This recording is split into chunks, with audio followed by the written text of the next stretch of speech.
పొట్టు అంటే ఏం పెద్ద ప్రాసెస్ కాదు, జస్ట్ నార్మల్గా ఇట్లా ఘాట్లు పెట్టుకొని మొత్తానికి అది మటన్ షాప్లో కీమా కొట్టినట్టు కొట్టడమే, జస్ట్ బిర్యానీ ఐటము.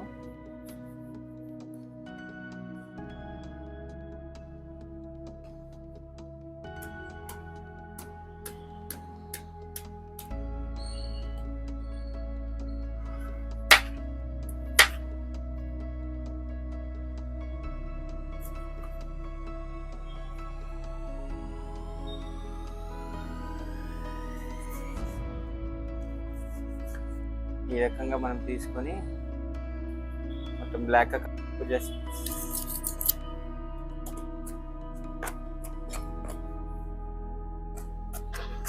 ఎంత నిన్నం కోసుకుంటే అంత మంచిది అనమాట. పొట్టు దీన్నే పొట్టు అంటారు అనమాట. చూడండి, ఇది పొట్టు అంటారు.